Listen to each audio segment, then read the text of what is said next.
Friends ನಮಸ್ಕಾರ. ನಾನು ನಿಮ್ಮ ಪ್ರೀತಿಯ ಮಾಳಿಂಗರೆ ರಾಯಚೂರು ಕರ್ನಾಟಕ ಕೋಚಿಂಗ್ ಸೆಂಟರ್ ಅಡಿಯಲ್ಲಿ ಇಡುತ್ತಿರುವಂತ ಯೂಟ್ಯೂಬ್ ಕ್ಲಾಸ್ಗೆ ಸ್ವಾಗತ ಸ್ನೇಹಿತರೆ. ಇವತ್ತಿನ ನಮ್ಮ ತರಗತಿ ಏನಪ್ಪಾ ಅಂತಂದ್ರೆ GK ಕ್ಲಾಸ್. ಅಂದ್ರೆ ನಾವೇನ್ ಮಾಡ್ತಾ ಇದೀವಪ್ಪ ಅಂತಂದ್ರೆ ರೈಲ್ವೆ ಪ್ರೊಟೆಕ್ಷನ್ ಫೋರ್ಸ್ RPF ಪ್ರಶ್ನೆಗೆ ಪತ್ರಿಕೆ ಏನಪ್ಪಾ ಅಂದ್ರ ಬಿಡಿಸ್ತಾ ಇದ್ದೀವಿ ಸ್ನೇಹಿತರೆ. ಇದು ಅದರ ಮುಂದುವರೆದ ಭಾಗ ಅಂತೇಳಿ ಹೇಳ್ತೀನಿ. ಹಾಗಾದ್ರೆ ಬಹಳ ಸಮಯ ವ್ಯರ್ಥ ಮಾಡೋದು ಬೇಡ ಸ್ನೇಹಿತರೆ. ಮೊದಲ ಪ್ರಶ್ನೆ ಹೆಂಗಿದೀಪ ಅಂದ್ರ ಅರ್ಥಶಾಸ್ತ್ರಕ್ಕೆ ಸಂಬಂಧಪಟ್ಟಿರ್ತಕ್ಕಂಥ ಪ್ರಶ್ನೆಯಾಗಿದೆ. ಅದು ಏನಪ್ಪಾ ಅಂತಂದ್ರ ಆರ್ಥಿಕತೆಯಲ್ಲಿ GDP ಯ ಪೂರ್ಣ ರೂಪ ಏನು ಅಂತೇಳಿ ಕ್ವಶನ್ ಕೇಳ್ಯಾನ. ಎಕನಾಮಿಕ್ಸ್ ಅಲ್ಲಿ ಕೆಲವೊಂದು ಟರ್ಮ್ಸ್ ಬರ್ತಾವ. ಆ ಟರ್ಮ್ಸ್ ಅಲ್ಲಿ ಏನಪ್ಪಾ ಅಂದ್ರ ಇವತ್ತೊಂದು ಟರ್ಮ್ಸ್ ಏನಂತ ಕೇಳಿದ್ರಪ್ಪ ಅಂದ್ರ GDP ಅಂತ ಕೊಟ್ಟೇನಪ್ಪ ಅಂದ್ರ ಆ GDP ವಿಸ್ತರಿಸಿ ಬರೀರಿ ಅಂತೇಳಿ ಆ ಕ್ವಶನ್ ಕೇಳಿದ್ರೆ ಸ್ನೇಹಿತರೆ. ಹಾಗಾದ್ರೆ ಏನಪ್ಪಾ GDP ಅಂದ್ರೆ ಏನಪ್ಪಾ ಅಂದ್ರ ಅದರ ವಿಸ್ತರಣೆ ರೂಪ ಗ್ರಾಸ್ ಡೊಮೆಸ್ಟಿಕ್ ಪ್ರಾಡಕ್ಟ್ ಅಂತೇಳಿ ನೋಡ್ತೀವಿ. ಆಪ್ಷನ್ ಸಿ ಏನಪ್ಪಾ ಅಂದ್ರ ಇದು ಸರಿಯಾದ ಉತ್ತರ. ಯಾವ್ದಕ್ಕೆ ಸರಿಯಾದ ಉತ್ತರಪ್ಪ ಅಂದ್ರ GDP ಗ್ರಾಸ್ ಡೊಮೆಸ್ಟಿಕ್ ಪ್ರಾಡಕ್ಟ್ ಅಂತೇಳಿ ನೋಡ್ತೀವಿ.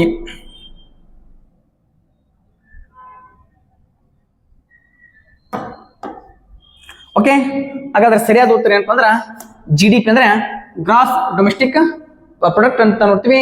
ಒಟ್ಟು ದೇಶೀಯ ಉತ್ಪನ್ನ. ಹಾಗಾದ್ರೆ ಸರಿ GDP ಅಂದ್ರೆ ಏನು? GDP ಫುಲ್ ಫಾರ್ಮ್ ಗೊತ್ತಾಯ್ತಲ್ಲ. ಹಾಗಾದ್ರೆ ಸರಿ GDP ಅಂದ್ರೆ ಏನಪ್ಪಾ ಅಂದ್ರೆ very important. Gross domestic product ಅಂತೇಳಿ ಇದರ ವಿಸ್ತರಣೆ ಗೊತ್ತಾಯ್ತು. ಹಾಗಾದ್ರೆ ಇದರ ಮೀನಿಂಗ್ ಏನ್ರಿ ಸರ? ಇದರ ಮೀನಿಂಗ್ ಏನಪ್ಪಾ ಅಂತಂದ್ರ ಒಂದು ವರ್ಷದಲ್ಲಿ ಒಂದು ನಿರ್ದಿಷ್ಟ ವರ್ಷದಲ್ಲಿ ಆಂತರಿಕವಾಗಿ ಉತ್ಪಾದನೆ ಮಾಡಿದ ಎಲ್ಲಾ ಸರಕು ಸೇವೆಗಳ ಮಾರುಕಟ್ಟೆ ಮೌಲ್ಯಕ್ಕೆ ನಾವ್ ಏನಂತ ಕರಿತೀವಪ್ಪ ಅಂತಂದ್ರ GDP ಅಥವಾ ಒಟ್ಟು ದೇಶ ಉತ್ಪನ್ನ ಅಂತೇಳಿ ಕರಿತೀವಿ. ಒಂದು ನಿರ್ದಿಷ್ಟ ವರ್ಷದಲ್ಲಿ ಅಥವಾ ಒಂದು ವರ್ಷದಲ್ಲಿ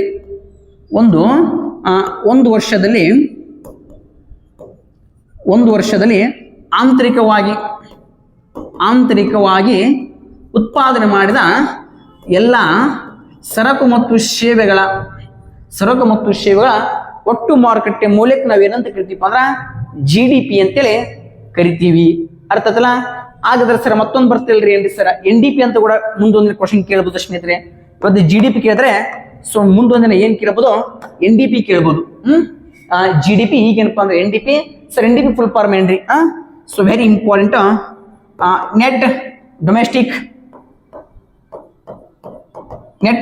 ಡೊಮೆಸ್ಟಿಕ್ ಪ್ರಾಡಕ್ಟ್ ಅಂತ NDP. ಹಾಗಾದ್ರೆ ಸರ್ NDP ಫುಲ್ ಫಾರ್ಮ್ ಗೊತ್ತಾಗ್ತದೆ ಸರ.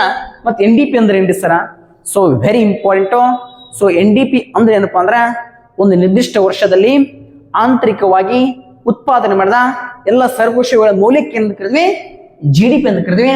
ಆ GDP ಒಳಗೆ ಏನಪ್ಪಾ ಅಂದ್ರ ಸವಕಳಿ ವೆಚ್ಚ ತೆಗೆದ್ರೆ ನಮ್ಗೆ ಏನ್ ಸಿಗುತ್ತಪ್ಪ ಅಂದ್ರ NDP ಸಿಗುತ್ತಾ. ಓಕೆ, GDP ಮೈನಸ್ ಸವಕಳಿ ವೆಚ್ಚ.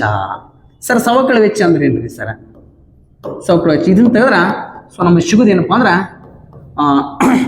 NDP ಅಂತೇಳಿ ನೋಡ್ತೀವಿ ಸ್ನೇಹಿತರೆ. ಅರ್ಥ ಆಯ್ತಾ? ಹಾಗಾದ್ರೆ ಸರ ಸವಕಳಿ ವೆಚ್ಚ ಅಂದ್ರೆ ಏನು? ಸವಕಳಿ ವೆಚ್ಚಪ್ಪ ಅಂದ್ರ ಇವತ್ತೇನಪ್ಪಾ ಅಂದ್ರ ಫಾರ್ ಎಕ್ಸಾಂಪಲ್ ಇದು ಯಾವ್ದೋ ಇರ್ತಕ್ಕಂಥ ಒಂದು ವಸ್ತು ಏನಪ್ಪಾ ಅಂದ್ರ 300 ರೂಪಾಯಿ ಕೊಟ್ಟು ತೆಗೆದುಕೊಂಡಿನಿ. ಒಂದು ವಾರ, ಒಂದು ತಿಂಗಳು, 2 ತಿಂಗಳು, ಒಂದು ವರ್ಷ ಆದ್ಮೇಲೆ ಅಂದ್ರ ಇದು ಮರಳಿ ಮಾರಕ್ ಹೋದ್ರ ಇದು ಮರಳಿ 300 ರೂಪಾಯಿ ಏನಪ್ಪಾ ಅಂದ್ರ ಮಾರಾಟವಾಗುದಿಲ್ಲ. ಯಾಕಪ್ಪ ಅಂದ್ರ ಅಲ್ಲಿದ್ರೆ ಏನಪ್ಪಾ ಅಂದ್ರ ಸವಕಳಿ ಆಗಿರುತ್ತಾ. ಇದಕ್ಕೆ ಅಂತ ಕರಿತೀವಿ ಅಂದ್ರ ಸವಕಳಿ ವೆಚ್ಚ ಅಂತೇಳಿ ಕರಿತೀವಿ. ಹಾಗಾದ್ರೆ ಇನ್ನೊಂದು ವೆರಿ ಇಂಪಾರ್ಟೆಂಟ್ ಸ್ನೇಹಿತರೆ, GDP ಗೊತ್ತಾಯ್ತು, NDP ಗೊತ್ತಾಯ್ತು. ಆಗ ಇನ್ನೆರಡು ಟರ್ಮ್ ಬರ್ತಾವ. ಅವೊಂದೆರಡು ಏನಪ್ಪಾ ಅಂದ್ರ ಒಂಚೂರು ನೋಡ್ಕೊಂಡ್ ಬಿಡೋಣ. ಒಂದ್ ಏನಪ್ಪಾ ಅಂದ್ರ GNP ಅಂತ ಬರ್ತಾ. ಒಂದೇನ್ ಬರ್ತಾರೆ GNP. Very very important. GNP ಅಂತೇಳಿ ನೋಡ್ತೀವಿ. ಏನ್ರಿ ಸರ GNP ಅಂದ್ರೇನು? GNP ಅಂದ್ರೆ ಏನಪ್ಪಾ ಅಂದ್ರ ಗ್ರಾಸ್ ನ್ಯಾಷನಲ್ ಪ್ರಾಡಕ್ಟ್ ಅಂತ. ಇದ್ರ ಫುಲ್ ಫಾರ್ಮ್ ಏನಪ್ಪಾ ಅಂದ್ರ GNP ಫುಲ್ ಫಾರ್ಮ್ ಏನಪ್ಪಾ ಅಂದ್ರ ಗ್ರಾಸ್ ನ್ಯಾಷನಲ್ ಪ್ರಾಡಕ್ಟ್. ಸರ್ ಹಿಂಗಂದ್ರೆ ಏನ್ರಿ? ಹಿಂಗಂದ್ರೆ ಏನಪ್ಪಾ ಅಂತಂದ್ರೆ ವೆರಿ ಇಂಪಾರ್ಟೆಂಟ್. GNP ಅಂತಂದ್ರ ನಾವ್ ಏನಂತ ಕರಿತೀವಿ ಅಂದ್ರೆ ಒಟ್ಟು ರಾಷ್ಟ್ರೀಯ ಉತ್ಪನ್ನ. ಕನ್ನಡದ ಏನಪ್ಪಾ ಅಂದ್ರ ಒಟ್ಟು ರಾಷ್ಟ್ರೀಯ ಉತ್ಪನ್ನ.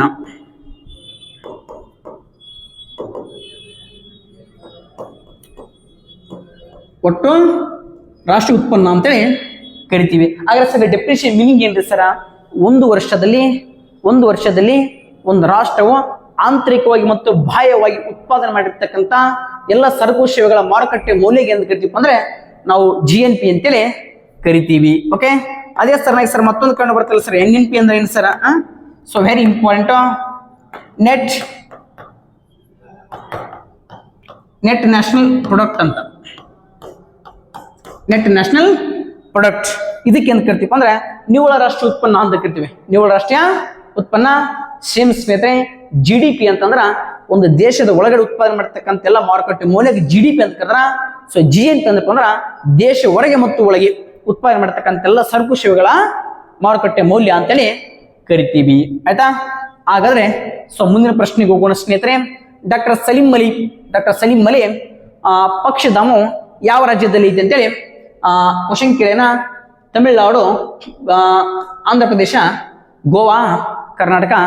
ಸರಿಯಾದ ಉತ್ತರ ಇರೋದಪ್ಪ ಅಂದ್ರೆ ಗೋವಾ ರಾಜ್ಯದಲ್ಲಿ ಏನ್ ಕಂಡು ಬರ್ತಪ್ಪ ಅಂತಂದ್ರ ಸಲೀಂ ಅಲಿ ಎಂಬಿರ್ತಕ್ಕಂಥ ರಾಷ್ಟ್ರೀಯ ಉದ್ಯಾನವನ ಅದು ಪಕ್ಷಿಧಾಮ ಕಂಡು ಬರುತ್ತಾ. ಎಲ್ಲಿಪ್ಪ ಅಂದ್ರ ಸಲೀಂ ಅಲಿ. ಯಾರ ಹೆಸರು ಸಲೀಂ ಅಲಿ ಅವರು? ಸಲೀಂ ಅಲಿ ಯಾರಪ್ಪ ಅಂದ್ರ ಒಬ್ಬ ಪಕ್ಷಿ ತಜ್ಞ. ಪಕ್ಷಿ ತಜ್ಞ ಅಂತೇಳಿ ಕರಿತೀವಿ, ಪಕ್ಷಿ ತಜ್ಞ. ಸೊ ಸಲೀಂ ಅಲಿ ಯಾರಪ್ಪ ಅಂದ್ರ ಪಕ್ಷಿ ತಜ್ಞ. ಸರ್ ಇವ್ರು ಏನ್ ವಿಶೇಷತೆ ಸರ? ಭಾರತ ದೇಶದಲ್ಲಿ ಮೊಟ್ಟ ಮೊದಲ ಬಾರಿಗೆ ಏನಪ್ಪ ಅಂದ್ರ ಪಕ್ಷಿಗಳ ಸರ್ವೆ ಮಾಡ್ತಾನ. ಪಕ್ಷಿಗಳ ಸರ್ವೆ ಮಾಡತಕ್ಕಂಥ ಮೊಟ್ಟ ಮೊದಲ ಭಾರತೀಯ ಪಕ್ಷಿಗಳ ತಜ್ಞ ಯಾರಪ್ಪ ಅಂದ್ರ ಸಲೀಂ ಅಲಿ ಅಂತ ಕರಿತೀವಿ. ಪಕ್ಷಿಗಳ ಸರ್ವೆ ಮಾಡ್ತಾನ. ದೇಶದಲ್ಲಿ ಏನಪ್ಪ ಅಂದ್ರ ಪ್ರಪ್ರಥಮವಾಗಿರ್ತಕ್ಕಂಥ ಯಾವ್ದ್ರ ಸರ್ವೆ ಮಾಡ್ತಾನೆ? ಪಕ್ಷಿಗಳ ಸರ್ವೆ ಮಾಡ್ತಾನ. ಈ ಕಾರಣಕ್ಕಾಗಿ ಸಲೀಂ ಅಲಿ ನಾವು ಏನಂತ ಕರಿತೀವಿ ಅಂದ್ರೆ ಭಾರತೀಯ ಪಕ್ಷಿಗಳ ಪಿತಾಮಹ ಅಥವಾ ಪಕ್ಷಿಗಳ ತಜ್ಞ ಅಂತೇಳಿ ಇವನನ್ನ ಕರಿತೀವಿ. ಭಾರತೀಯ ಪಕ್ಷಿಗಳ ತಜ್ಞ ಅಥವಾ ಪಕ್ಷಿಗಳ ಪಿತಾಮಹ ಅಂತ ಕೂಡ ಕರಿತೀವಿ. ಪಕ್ಷಿಗಳ ಪಿತಾಮಹ ಅಥವಾ ಭಾರತೀಯ ಪಕ್ಷಿಗಳದೇನಪ್ಪ ಅಂದ್ರ ಪಿತಾಮಹ ಅಥವಾ ಪಕ್ಷಿಗಳ ಪ್ರೇಮಿ ಅಂತೇಳಿ ಇವನ್ನ ನಾವು ಏನ್ ಮಾಡ್ತೀವಿ ಅಂತಂದ್ರ ಕರಿತೀವಿ. ಹಾಗಾದ್ರೆ ಸರ ಸಲೀಂ ಅಲಿ ಎಂಬಿರ್ತಕ್ಕಂಥ ನ್ಯಾಷನಲ್ ಪಾರ್ಕ್ ಎಲ್ಲಿ ಕಂಡು ಬರ್ತಾರೆ ಸರ? ನೋಡ್ರಿ, ಸಲೀಂ ಅಲಿ ಎಂಬಿರ್ತಕ್ಕಂಥ ನ್ಯಾಷನಲ್ ಪಾರ್ಕ್ ಕಂಡು ಬರೋದಿಲ್ಲಪ್ಪ ಅಂದ್ರ ಜಮ್ಮು ಮತ್ತು ಕಾಶ್ಮೀರ. ಜಮ್ಮು ಮತ್ತು ಕಾಶ್ಮೀರ. ಅದೇ ಸಲೀಂ ಅಲಿ ಪಕ್ಷಿಧಾಮ. ಪಕ್ಷಿಧಾಮ ಎಲ್ಲಿ ಕಂಡು ಬರುತ್ತೆ ಸರ? ಗೋವಾದಲ್ಲಿ. ಎಲ್ಲಿ? ಗೋವಾದಲ್ಲಿ. ಹಾಗಾದ್ರೆ ಮತ್ತೊಂದು ಪಾಯಿಂಟ್ ಗೊತ್ತಿರ್ಬೇಕು ಸರ್. ಪಕ್ಷಿ ಅಧ್ಯಯನಕ್ಕೆ ಏನಂತ ಕರಿತೀವಿ? ಅರ್ನಿಥಾಲಜಿ ಅಂತ ಕರಿತೀವಿ. ಪಕ್ಷಿಗಳ ಅಧ್ಯಯನಕ್ಕ ಸೊ ಏನಂತ ಕರಿತೀವಿ ಅಂದ್ರೆ ಅರ್ನಿಥಾಲಜಿ ಅಂತೇಳಿ ಪಕ್ಷಿ ಅಧ್ಯಯನಕ್ಕೆ ನಾವು ಏನ್ ಮಾಡ್ತೀವಪ್ಪ ಅಂತಾರ ಕರಿತೀವಿ. ಅರ್ಥ ಆಯ್ತಲ್ಲ? So Salim Ali national park ಎಲ್ಲಿಪ್ಪ ಅಂತಂದ್ರ ಜಮ್ಮು ಕಾಶ್ಮೀರ. ಸಲೀಂ ಅಲಿ ವನ್ಯಜೀವಿ ಧಾಮ ಎಲ್ಲಿಪ್ಪ ಅಂದ್ರ ಗೋವಾ ಅಂತೇಳಿ ಗೊತ್ತಿರಬೇಕಾಗೈತಿ. ಹಾಗಾದ್ರೆ ಸರ್ ಪಕ್ಷಿಗಳ ಕುರಿತು ನಮಗೆ ಏನೆಲ್ಲ ಗೊತ್ತಿರಬೇಕು ಸರ್? ಅತಿ ದೊಡ್ಡ ಪಕ್ಷಿ ಯಾವುದು? ಅತಿ ದೊಡ್ಡ ಪಕ್ಷಿ ಯಾವುದು ಅಂತ ನೋಡ್ತೀವಿ. ಅತ್ಯಂತ ಚಿಕ್ಕ ಪಕ್ಷಿ ಯಾವುದು? ಅತ್ಯಂತ ವೇಗವಾಗಿ ಹಾರುವ ಪಕ್ಷಿ ಯಾವುದು? ಅತ್ಯಂತ ದೂರ ಹಾರುವಂತ ಹೋಗುವಂತ ಪಕ್ಷಿ ಯಾವುದು? ರೆಕ್ಕಿಲ್ಲದ ಪಕ್ಷಿ ಯಾವುದು? ರೆಕ್ಕಿಲ್ಲದ ಪಕ್ಷಿ ಯಾವುದು? ಇದರ ಜೊತೆ ಏನಪ್ಪಾ ಅಂದ್ರ ರಾತ್ರಿ ಹಾರಾಡೋ ಪಕ್ಷಿ ಯಾವುದು ಅಂತೇಳಿ ಸೊ ನಾವು ನೋಡ್ತೀವಿ. ಅತಿ ದೊಡ್ಡ ಪಕ್ಷಿ ಯಾವ್ದಪ್ಪ ಅಂತಂದ್ರೆ ಸೊ ವೆರಿ ಇಂಪಾರ್ಟೆಂಟ್ ಉಷ್ಟ್ರ ಪಕ್ಷಿ ಅಂತ. ಅದೇ ಉಷ್ಟ್ರ ಪಕ್ಷಿ. ಉಷ್ಟ್ರ ಪಕ್ಷಿ ಅಂತ ನೋಡ್ತೀವಿ. ಅದೇ ತರ ಏನಪ್ಪಾ ಅಂದ್ರ ಅತ್ಯಂತ ಸಣ್ಣ ಪಕ್ಷಿ ಯಾವ್ದಪ್ಪ? ಅಮಿಂಗ್ ಬರ್ಡ್ ಅಂತ ನೋಡ್ತೀವಿ. ಅತ್ಯಂತ ವೇಗವಾಗಿ ಹಾರೋ ಪಕ್ಷಿ ಯಾವ್ದಪ್ಪ ಅಂದ್ರ ಸ್ವಿಫ್ಟ್ ಕಾರ್ ಇದೆಯಲ್ಲ, ಸ್ವಿಫ್ಟ್. ಅತ್ಯಂತ ದೂರ ಹಾರುವಂತ ಪಕ್ಷಿ ಯಾವ್ದಪ್ಪ ಅಂದ್ರೆ ಆರ್ಕ್ಟಿಕ್ ಟರ್ನ್ ಅಂತ. ಆರ್ಕ್ಟಿಕ್ ಟರ್ನ್ ಅತ್ಯಂತ ದೂರ ಹಾರುವಂತ ಪಕ್ಷಿ. ರೆಕ್ಕೆಲ್ಲದ ಪಕ್ಷಿ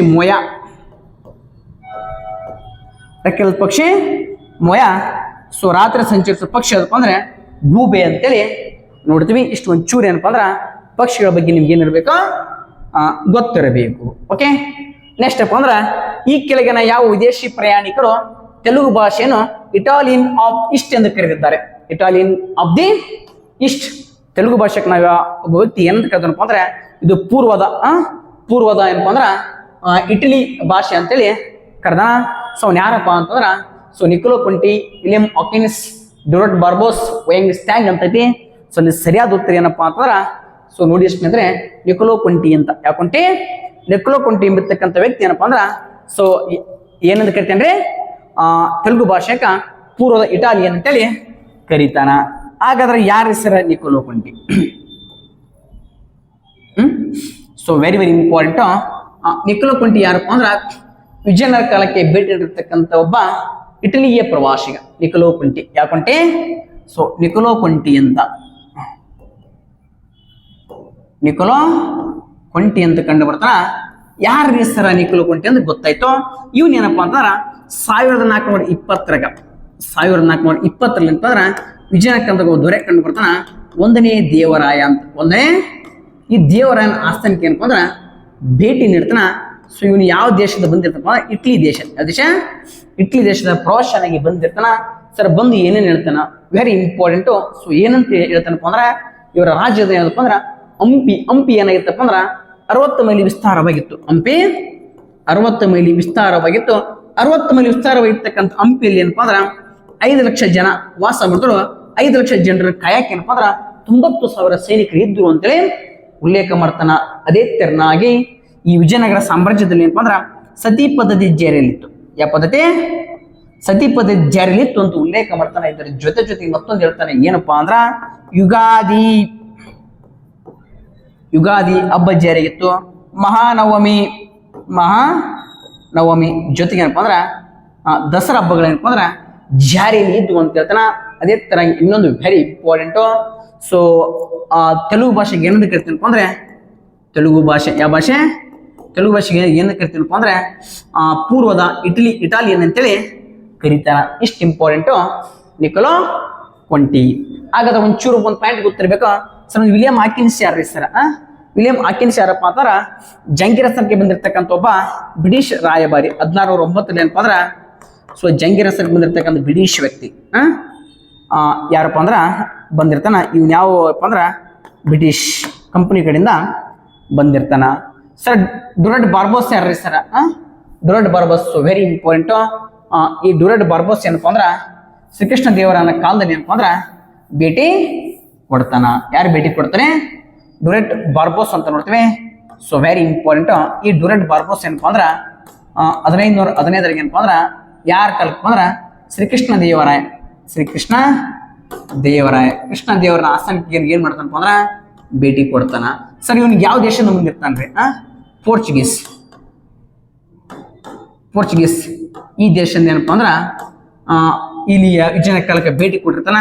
ಸೊ ಯಾವ ಭೇಟಿ ಕೊಡುತ್ತೇನ್ರಿ ಸರ್? 1515 ಏನಪ್ಪಾ ಅಂದ್ರ ಇವನು ಭೇಟಿ ಕೊಟ್ಟಿದ್ದ. ಸರ್ ಏನ್ ಹೇಳ್ತೇನ್ರಿ ಸರ್ ಇವ್ರು ಏನಂತ ಉಲ್ಲೇಖ ಮಾಡ್ತಾನಪ್ಪ ಅಂತ ವಿಜಯನಗರ ಸಾಮ್ರಾಜ್ಯದಲ್ಲಿ ಏನಪ್ಪಾ ಅಂತಂದ್ರ ಸೊ ವಜ್ರದ ಕೈಗಾರಿಕೆಗಳಿದ್ದು, ವಜ್ರದ ಗಣಿಗಳಿದ್ದು ಅಂತ ಉಲ್ಲೇಖ ಮಾಡ್ತಾನ. ಇದರ ಜೊತೆಗೆ ಏನಪ್ಪಾ ಅಂದ್ರ ಮಹಿಳೆಯರು ಏನಪ್ಪಾ ಅಂದ್ರ ದ್ವಾರಪಾಲಕರಾಗಿದ್ದರು. ದ್ವಾರಪಾಲಕರು ಯಾರಾಗಿದ್ರು ಅಂದ್ರ ಮಹಿಳೆಯರು ದ್ವಾರಪಾಲಕರಾಗಿದ್ರು ಹೇಳ್ತಾನ. ಅದೇ ತೆರನಾಗಿ ಏನಪ್ಪಾ ಅಂದ್ರ ಬಟ್ಟೆಗಳು ಅತ್ಯಂತ ಪ್ರಸಿದ್ಧವಾಗಿತ್ತು. ಬಟ್ಟೆಗಳು ಏನಪ್ಪಾ ಅಂದ್ರ ಅತ್ಯಂತ ಪ್ರಸಿದ್ಧವಾಗಿರ್ತಕ್ಕಂಥ ಬಂದರಾಗಿತ್ತು. ಈ ಬಂದರ ಮೂಲಕ ಏನಪ್ಪಾ ಅಂದ್ರ ಕುದುರೆ ಆಮದಾಗತ್ತಿತ್ತು. ಕುದುರೆ ಮತ್ತು ಚಿನ್ನ ಏನಪ್ಪಾ ಅಂದ್ರ ಆಮದಾಗುತ್ತಿತ್ತು ಅಂತೇಳಿ ಸೊ ಇವನೇನ್ ಮಾಡ್ತಾರಪ್ಪ ಅಂದ್ರ ಉಲ್ಲೇಖ ಮಾಡ್ತಾನ. ಅವರೇ ಯಾರಪ್ಪ ಅಂತಂದ್ರ ಡುರಡ್ ಬಾರ್ಬೋಸ್. ಹಾಗಾದ್ರೆ ಸರ್ ವಯಸ್ಸಂಗ್ ಯಾರು? ವಯಸ್ಸಂಗ್ ಯಾರಪ್ಪ ಅಂದ್ರೆ ಒಬ್ಬ ಚೀನಿ ಯಾತ್ರಿಕ. ವಯಸ್ಸಂಗ್ ಒಬ್ಬ ಚೀನಾದ ಯಾತ್ರಿಕ ಅಂತ ಕರಿತೀವಿ. ವಯಸ್ತ್ಯಾಂಗ್ ಅಂತ ನೋಡ್ತೀವಿ. So very important. ಇನ್ ಯಾವ ದೇಶದಿಂದ ಬಂದಿರ್ತಪ್ಪ ಅಂದ್ರೆ ಚೀನಾ ದೇಶದಿಂದ ಬಂದಿರ್ತಾನ. ಸೊ 16 ಯಾವ ಬಂದಿರ್ತಾನೆ ಸರ್? 630ರಿಂದ 647 ವರ್ಷಗಳ ಕಾಲ ಈ ಸರಿ ಸುಮಾರು 12 ವರ್ಷ ಅಂದ್ರ ಭಾರತದಲ್ಲಿ ಇರ್ತಾನ.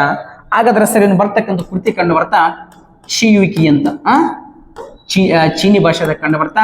ಸರ್ ಯಾಕೆ ಬಂದಿದ್ರು ಭಾರತಕ್ಕೆ? ಇವನು ಯಾಕೆ ಬಂದಿದ್ದಪ್ಪ ಅಂದ್ರ ಬೌದ್ಧ ಧರ್ಮ ಅಧ್ಯಯನಕ್ಕಾಗಿ ಭಾರತಕ್ಕ ಬಂದಿದ್ದ.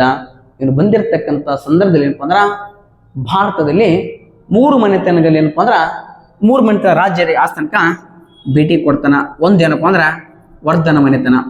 ವರ್ಧನ ಮತ್ತು ರಾಜ್ಯ ಯಾರಪ್ಪ ಅಂದ್ರ ಹರ್ಷವರ್ಧನ ಆಸ್ಥಾನಕ್ಕೆ ಭೇಟಿ ಕೊಡ್ತಾನ. ಅದೇ ತರನಾಗಿ ಹರ್ಷವರ್ಧನ ಸೋಲಿಸಿದವನು ಯಾರಪ್ಪ ಅಂದ್ರೆ ಬಾದಾಮಿ ಚಳುಕ್ಯರ ಇಮ್ಮಡಿ ಪುಲಿಕೇಶಿ. ಇವನ ಆಸ್ಥಾನಕ್ಕೆ ಭೇಟಿ ಕೊಡ್ತಾನ. ಇಮ್ಮಡಿ ಪುಲಿಕೇಶಿನ ಕೊಂದು ಹಾಕಿದವ ಯಾರಪ್ಪ ಅಂದ್ರೆ ಪಲ್ಲವರ ಮಹೇಂದ್ರವರ್ಮ. ಪಲ್ಲವರ ಮಹೇಂದ್ರವರ್ಮನ ಮಗ 1ನೇ ನರಸಿಂಹವರ್ಮ.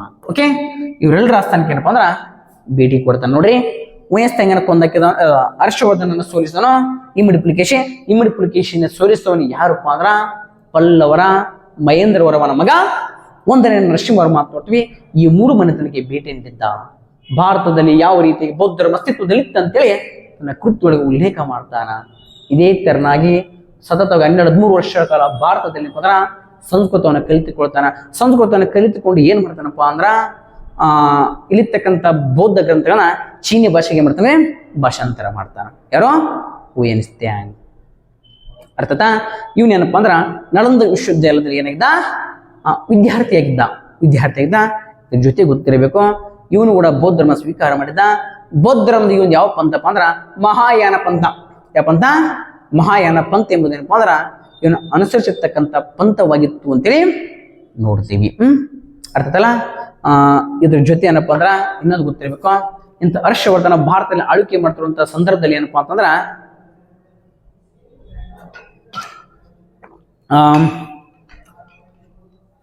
ಒಂದು ಬೌದ್ಧ ಸಮ್ಮೇಳನ ಮಾಡ್ತಾನೆ. ಎಲ್ಲಿಪ್ಪ ಅಂದ್ರ ಕನೌಜ್ನಲ್ಲಿ ಮಾಡ್ತಾನೆ. So very important. ಬೌದ್ಧ ಸಮ್ಮೇಳನ ಎಲ್ಲಿ ಮಾಡ್ತಾನಪ್ಪ ಅಂದ್ರ ಕನೌಜ್ನಲ್ಲಿ ಮಾಡ್ತಾನ. ಕನೌಜ್ ಬೌದ್ಧ ಸಮ್ಮೇಳನ ಅಂತ. So very important.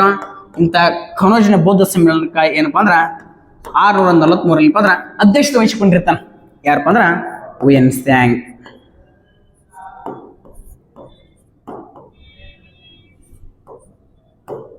ಅಧ್ಯಕ್ಷತೆ ಏನಪ್ಪ ಹುಯೆನ್ ತ್ಸಾಂಗ್ ವಹಿಸಿಕೊಂಡಿರ್ತಾನ. ಸೊ ಇಷ್ಟ ಏನಪ್ಪ ಅಂದ್ರ ಈ ಪ್ರಶ್ನೆಗೆ ಸಂಬಂಧಪಟ್ಟಿರ್ತಕ್ಕಂಥ ವಿವರಣೆ. ಹಾಗಾದ್ರೆ ಸೊ ಮುಂದಿನ ಪ್ರಶ್ನೆಗೆ ಹೋಗೋಣ ಸ್ನೇಹಿತರೆ. ಈ ಕೆಳಗಿನ ಯಾವ ನದಿಗಳು ಯಮುನಾ ಬಲದಂಡೆಯ ಉಪನದಿಯಾಗಿದೆ ಅಂತ ಕ್ವಶನ್ ಕೇಳ್ಯಾನ. ಸಂಗರ್, ಕೇನ್, ಅರಿಂದ್, ಇಂದೋನ್ ಅಂತ ನೋಡ್ತೀವಿ. ಸೊ ಇಲ್ಲಿ ಸರಿಯಾದ ಉತ್ತರ ಏನಪ್ಪಾ ಅಂದ್ರ ಕೇನ್ ಅಂತ ಗೊತ್ತಾಗ್ತದ. ಹಾಗೆ ಒಂಚೂರು ಏನಪ್ಪಾ ಅಂದ್ರ ಯಮುನಾ ನದಿಗೆ ಸಂಬಂಧಪಟ್ಟಿರ್ತಕ್ಕಂಥ ಮಾಹಿತಿ ಏನಪ್ಪಾ ನಾವು ತಿಳ್ಕೊಂಡು ಬಂದು ಬಿಡೋಣ ಸ್ನೇಹಿತರೆ. ಹಾಗಾದ್ರೆ ಯಮುನಾ ನದಿ ಎಲ್ಲಿ ಹುಟ್ಟುತ್ತಪ್ಪ ಅಂದ್ರ ಉತ್ತರಾಖಂಡ ಜಿಲ್ಲೆ, ಉತ್ತರಾಖಂಡ ರಾಜ್ಯ. So very important. ಉತ್ತರಾಖಂಡ ರಾಜ್ಯ, ಉತ್ತರಾಖಂಡ. ಸೊ ರಾಜ್ಯದಲ್ಲಿ ಏನಪ್ಪಾ ಅಂದ್ರ ಒಂದು ಡಿಸ್ಟ್ರಿಕ್ಟ್ ಕಂಡು ಬರ್ತಾ ತೇರಿ ಗಡ್ವಾಲ್ ಎಂಬ ಜಿಲ್ಲೆಯಲ್ಲಿ ಏನಪ್ಪಾ ಅಂದ್ರ ಯಮುನೋತ್ರಿ ಎಂಬಲ್ಲಿ ಏನಪ್ಪಾ ಅಂದ್ರ ಈ ನದಿ ಏನಪ್ಪಾ ಅಂದ್ರ ಹುಟ್ಟುತ್ತ. ಹಾಗಾದ್ರೆ ಸರ ಈ ನದಿ ಉದ್ದ ಎಷ್ಟಪ್ಪ ಅಂದ್ರ 1375 ಕಿಲೋಮೀಟರ್. 1375 ಕಿಲೋಮೀಟರ್ ಅಂದ್ರ ಉದ್ದವಾಗೈತಿ. ಹಾಗಾದ್ರೆ ಸರ ಇದ್ರ ವಿಶೇಷತೆ ಏನು? ವಿಶೇಷತೆ ಏನಪ್ಪಾ ಅಂದ್ರ ಸೊ ವೆರಿ ಇಂಪಾರ್ಟೆಂಟ್. ಸೊ ಇದು ಏನಪ್ಪಾ ಅಂತಂದ್ರ ಒಂದು ವಿಶೇಷತೆ ಅಂದ್ರ ಗಂಗಾ ನದಿಯ ಉದ್ದವಾದ ಉಪನದಿ. ಗಂಗಾ ನದಿಯ ಉದ್ದವಾದ ಉಪನದಿ ಅಂತ ಕರಿತೀವಿ. ಉಪನದಿ. ಅದೇ ತರನಾಗಿ ಏನಪ್ಪಾ ಅಂದ್ರೆ ಮತ್ತೊಂದು ವಿಶೇಷತೆ ಗೊತ್ತಿರಬೇಕು. ಇದ್ರ ಉಪನದಿ ಯಾವ್ದಪ್ಪ ಅಂದ್ರ ಚಂಬಲ್. ಚಂಬಲ್ ಏನಪ್ಪಾ ಅಂದ್ರ ಉದ್ದವಾದ ಉಪನದಿ. ಯಾವ್ದ್ರದ್ದು? ಗಂಗಾ ನದಿ ಅತ್ಯಂತ ಉದ್ದವಾದ ಉಪನದಿ. ಯಮುನಾ ನದಿ ಉಪನದಿ ಗಂಗಾ ನದಿ ಅತ್ಯಂತ ಉದ್ದವಾದ ಉಪನದಿ ಅಂದ್ರ ಯಮುನಾ ನದಿ ಅತಿ ದೊಡ್ಡದಿರ್ತಕ್ಕಂಥ ಉಪನದಿ ಯಾವ್ದಪ್ಪ ಅಂದ್ರೆ ಉದ್ದವಾಗಿರ್ತಕ್ಕಂಥ ಚಂಬಲ. ಹಾಗಾದ್ರೆ ಕಮೆಂಟ್ ಬಾಕ್ಸ್ ಕಮೆಂಟ್ ಮಾಡ್ಬೇಕಪ್ಪ, ಚಂಬಲದ ಅತ್ಯಂತ ಉದ್ದವಾದ ಉಪನದಿ ಯಾವುದು ಅಂತ. ಅರ್ಥ ಆಯ್ತಾ? ಎಸ್. ಬನ್ರಿ ಹಾಗಾದ್ರೆ ನಗರಗಳು ಅಂತ ನೋಡ್ತೀವಿ. ಆ ನಗರಗಳು ನೋಡೋಕ್ಕಿಂತ ಮುಂಚಿತ ಏನಪ್ಪಾ ಅಂದ್ರೆ ಒಂಚೂರು ಸಂಗಮ ಅಂತೇಳಿ ನೋಡ್ಕೊಂಡ್ ಬಂದ್ಬಿಡಮ್ಮ. ಏನ್ರಿ ಸರ್ ಸಂಗಮ? ಉತ್ತರ ಪ್ರದೇಶದಲ್ಲಿ ಇಲ್ಲಿ ಉತ್ತರ ಪ್ರದೇಶದಲ್ಲಿ ಅಂದ್ರ ಅಂದಿನ ಅಲಹಾಬಾದ್, ಇಂದಿನ ಪ್ರಯಾಗ್ರಾಜ್ ಎಂಬಲ್ಲಿ, ಸೊ ಈ ಪ್ರಯಾಗ್ರಾಜ್ ಎಂಬಲ್ಲಿ ಏನಪ್ಪಾ ಅಂದ್ರ ಸೊ 3 ನದಿಗಳು ಏನಕ್ಕಪ್ಪ ಅಂದ್ರ ಸಂಗಮ ಆಗ್ತಾವ. ಸೊ ಒಂದೇನಪ್ಪಾ ಅಂದ್ರ ಗಂಗಾ, 2 ಏನಪ್ಪಾ ಅಂದ್ರ ಯಮುನಾ, ಸೊ 3 ಏನಪ್ಪಾ ಅಂದ್ರ ಸರಸ್ವತಿ. ಸರಸ್ವತಿ. ಈ ರೀತಿ ಇರ್ತಕ್ಕಂಥ 3 ನದಿಗಳೇನಪ್ಪ ಅಂದ್ರ ಸಂಗಮ ಇಲ್ಲಿಪ್ಪ ಅಂತಾನ ಸೊ ಅಲಹಾಬಾದ್ ಅಥವಾ ಪ್ರಯಾಗ್ರಾಜ್ ಅಂತೇಳಿ ಕರಿತೀವಿ. ಈ ಕಾರಣಕ್ಕಾಗಿ ಅದನ್ನ ತ್ರಿವೇಣಿ ಸಂಗಮ ಅಂತ ಕೂಡ ಕರಿತೀವಿ. ತ್ರಿವೇಣಿ ಸಂಗಮ ಅಂತ ಕರಿತೀವಿ. ಹಾಗಾದ್ರೆ ಸರ ಈ ಒಂದು ನದಿಯ ಮೇಲೆ ಕಂಡು ಬರ್ತಕ್ಕಂಥ ನಗರಗಳು ಯಾವುವು? So very important. ಒಂದೇನಪ್ಪ ಅಂದ್ರೆ ದೆಹಲಿ ಅಂತ, ಒಂದು ದೆಹಲಿ, 2 ಆಗ್ರಾ. ದೆಹಲಿ, ಆಗ್ರಾ ಏನಪ್ಪ ಅಂದ್ರ ಸೊ ಇವೆರಡು. ಮತ್ತೊಂದು ಕಂಡು ಬರ್ತಾ ಮಥುರಾ ಅಂತ. ಯಾವುದೇ ಮಥುರಾ. ಈ 3 ಅತ್ಯಂತ ಪ್ರಮುಖ ಇರ್ತಕ್ಕಂಥ ನಗರಗಳೇನಪ್ಪ ಅಂದ್ರ ಈ ನದಿ ದಂಡೆ ಮೇಲೆ ಕಂಡು ಬರ್ತಾವ. ಅದೇ ತರನಾಗಿ ಇದಕ್ಕೆ ಸಂಬಂಧಪಟ್ಟಿರ್ತಕ್ಕಂಥ ಉಪನದಿ ಯಾವಪ್ಪ ಅಂದ್ರ ಚಂಬಲ್ ಅಂತ ನೋಡ್ತೀವಿ. ಅತ್ಯಂತ ಉದ್ದವಾಗಿರ್ತಕ್ಕಂಥ ಉಪನದಿ ಯಮುನಾ ನದಿ ಇದೆ. ಸೋನ್ ಅಂತ ಬರ್ತಾ, ಕೇನ್ ಅಂತ ಬರ್ತಾ, ಶಿಂದ್ ಅಂತ ಬರ್ತಾ, ರಿಂದ್ ಅಂತ ಬರ್ತಾ, ಇಂದೋನ್ ಅಂತ ನೋಡ್ತೀವಿ, ಗಿರಿ, ಸರ್ದಾ, ಥೋನ್ಸ್, ರಿಷಿಗಂಗಾ. ಇವೆಲ್ಲ ಏನಪ್ಪಾ ಅಂದ್ರ ಸೊ ಯಮುನಾ ನದಿಗೆ ಸಂಬಂಧಪಟ್ಟಿರ್ತಕ್ಕಂಥ ಸಂಕ್ಷಿಪ್ತವಾದ ಮಾಹಿತಿ. ಒಲಿಂಪಿಕ್ನ ಮೂಲವು ಡ್ಯಾಸ್ಗೆ ಸಂಬಂಧಿಸಿದೆ. ಸೊ ಒಲಿಂಪಿಕ್ ಅಂತ ಪ್ರಸ್ತುತ ಏನಪ್ಪ ಅಂದ್ರೆ 2024 ಒಲಿಂಪಿಕ್ ನಡೆಯತೈತೆ. ಅದರಲ್ಲಿ ನಿಮ್ಗೆ ಎಲ್ರಿಗೂ ಗೊತ್ತಿರುವಂತ ವಿಚಾರ. ಹಾಗಾದ್ರೆ ಸೊ ಒಲಿಂಪಿಕ್ ಇರ್ತಕ್ಕಂಥ ಯಾವ್ದಕ್ಕೆ ಸಂಬಂಧಪಟ್ಟೈತಿಪ್ಪ ಅಂದ್ರೆ ಗ್ರೀಕ್ ಅಂತ ನೋಡ್ತೀವಿ. ಏನ್ರಿ ಗ್ರೀಕ್. ಸರಿ, ಯಾಕ್ರಿ?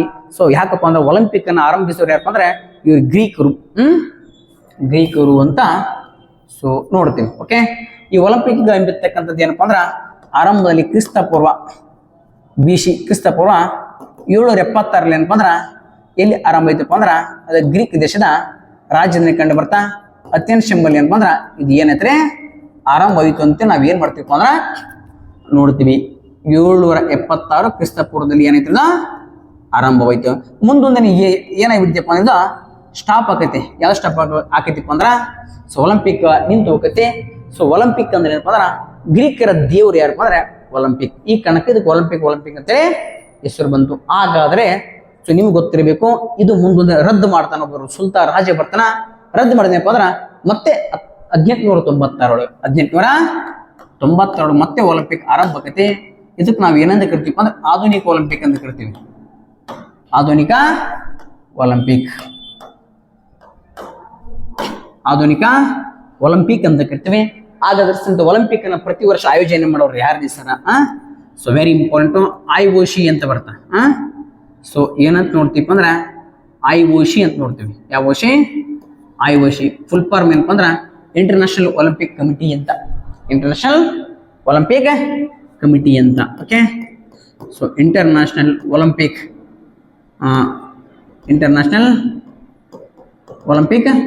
ಕಮಿಟಿ ಅಂತ ನೋಡ್ತೇವೆ. ಇಂಟರ್ನ್ಯಾಷನಲ್ ಒಲಿಂಪಿಕ್ ಕಮಿಟಿ ಅಂತ. ಸೊ ಇದು ಏನಪ್ಪಾ ಅಂದ್ರೆ IOC ಏನ್ ನೋಡ್ತೀವಿ ಅಂದ್ರ ಸೊ ಒಂಚೂರು ಇಲ್ಲಿಂದ ಬರ್ಕೊಂತ ಹೋಗ್ಬಿಡಮ್ಮ. 1894 ಏನಪ್ಪ ಅಂದ್ರ ಸ್ಥಾಪನೆ ಆಕೈತಿ. ಓಕೆ, ಹಾಗಾದ್ರೆ ಸದ ಕೇಂದ್ರ ಕಚೇರಿ ಎಲ್ಲಿ ಕಂಡು ಬರ್ತದೆ? Head quarter. So head quarter ಎಲ್ಲಿ ಕಂಡು ಬರ್ತಪ್ಪ ಅಂದ್ರ ಲೌಸನ್ ಎಂಬಲ್ಲಿ. ಸೊ ಯಾವ ದೇಶಪ್ಪ ಅಂದ್ರ ಸ್ವಿಟ್ಜರ್ಲ್ಯಾಂಡ್ ಎಂಬತಕ್ಕಂಥ ದೇಶದಲ್ಲಿ ಏನಪ್ಪ ಅಂದ್ರ ಇದರ ಕೇಂದ್ರ ಕಚೇರಿ ಕಂಡು ಬರ್ತಾ. ಯಾವ್ದರದ್ದು? ಸೊ IOCದು. ಇದರಲ್ಲಿ ಕಂಡು ಬರ್ತಕ್ಕಂಥ ಸದಸ್ಯರ ಸಂಖ್ಯೆ ಎಷ್ಟಪ್ಪ ಅಂದ್ರ 111. ಇದರ ಜೊತೆಗೆ ಗೊತ್ತಿರ್ಬೇಕು, ಇದರ ಅಧ್ಯಕ್ಷ ಯಾರಪ್ಪ ಅಂದ್ರೆ ಥಾಮಸ್ ಬಾಕ್ ಅಂತ. ಪ್ರಸ್ತುತ ಇದರ ಅಧ್ಯಕ್ಷ ಯಾರಪ್ಪ ಅಂದ್ರೆ ಥಾಮಸ್ ಬಾಕ್ ಅಂತ ನೋಡ್ತೀವಿ. ಹಾಗಾದ್ರೆ ಇನ್ನೊಂದು ಗೊತ್ತಿರಬೇಕು, ಇಂಥ ಒಲಿಂಪಿಕ್ ಕಮಿಟಿಗೆ ಏನಪ್ಪ ಅಂದ್ರ ಸತತವಾಗಿ ಏನಪ್ಪ ಅಂದ್ರ 2ನೇ ಬಾರಿಗೆ ಒಬ್ಬ ಮಹಿಳೆ ಆಯ್ಕೆ ಯಾರಪ್ಪ ಅಂದ್ರೆ ನೀತಾ ಅಂಬಾನಿ ಅಂತ. ನೀತಾ ಅಂಬಾನಿ ಎಂಬುದು ಏನಪ್ಪ ಅಂದ್ರ ನೆನಪಿರಬೇಕು. ಓಕೆ, ಇಷ್ಟು ಅತ್ಯಂತ ಸಂಕ್ಷಿಪ್ತವಾಗಿರ್ತಕ್ಕಂಥ ಮಾಹಿತಿ. ಇದರ ಜೊತೆಗೆ ಏನಪ್ಪಾ ಅಂದ್ರ ಒಲಿಂಪಿಕ್ಗೆ ಸಂಬಂಧಪಟ್ಟಿರ್ತಕ್ಕಂಥ ಒಂದು ತರಗತಿಯನ್ನು ಸಪರೇಟ್ ಆಗಿರ್ತಕ್ಕಂಥ ಪ್ರತ್ಯೇಕವಾದ ತರಗತಿಯನ್ನ ಮಾಡ್ತೀನಿ. ಯಾಕಂದ್ರೆ ಈ ಬೇಸಿಗೆ ಒಲಿಂಪಿಕ್ 2024 ಪ್ಯಾರಿಸ್ ಒಲಿಂಪಿಕ್ ಮುಗಿಲಿ ಅಂತೇಳಿ ಸುಮ್ಮನಿದ್ದೀನಿ. ಓಕೆನಾ? ಎಸ್, ಹಾಗಾದ್ರೆ ಸರ್ ಅಂತ ಒಲಿಂಪಿಕ್ ಇರ್ತಕ್ಕಂಥ ಚಿಹ್ನೆ ಯಾವುದಪ್ಪ ಅಂದ್ರ 5 ಬೆಳೆಗಳನ್ನು ಒಳಗೊಂಡಿರ್ತಕ್ಕಂಥ ಒಂದು ವರ್ತುಳ ಅಂತೇಳಿ ನೋಡ್ತೀವಿ. So very important. ಒಂದು ನೋಡ್ತೀವಿ, 1, ಸೊ 2, 3. ಅದೇ ತರ ಏನಪ್ಪ ಅಂದ್ರ 7ರ ಮಧ್ಯದಲ್ಲಿ 1, ಸೊ 7ರ ಮಧ್ಯದಲ್ಲಿ ಅಂದ್ರ 1. ಓಕೆ, ಸೊ ಇದು ಏನಪ್ಪ ಅಂದ್ರ ಒಲಿಂಪಿಕ್ ಇರ್ತಕ್ಕಂಥ ಸಿಂಬಲ್ ಅಂತೇಳಿ ನೋಡ್ತೀವಿ. 5 ಬೆಳೆಗಳ ಒಂದು ವರ್ತುಲ. ಇದರ ಕ್ವಶನ್ ಕೇಳ್ತಾನೆ. ಮತ್ತೆ ಏನಂತ ಕ್ವಶನ್ ಕೇಳ್ತಾರಪ್ಪ ಅಂದ್ರ ಒಂದೊಂದು ವರ್ತುಳ, ಒಂದೊಂದು ರೌಂಡ್, ಒಂದೊಂದು ಇವು ಏನಪ್ಪ ಅಂದ್ರ ಒಂದೊಂದು ಕಂಟ್ರಿಯನ್ನ ಇಂಡಿಕೇಟ್ ಮಾಡ್ತಾವ.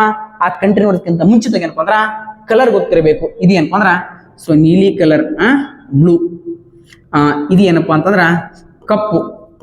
ಇದು ಏನಪ್ಪ ಅಂದ್ರ ಬ್ಲ್ಯಾಕ್. ಇದು ಏನಪ್ಪ ಅಂದ್ರ ರೆಡ್, ಕೆಂಪು. ಇದು ಏನಪ್ಪ ಅಂದ್ರ ಹಸಿರು, ಗ್ರೀನ್. ಸೊ ಇದೇನಪ್ಪ ಅಂದ್ರ ಯೆಲ್ಲೋ, ಹಳದಿ.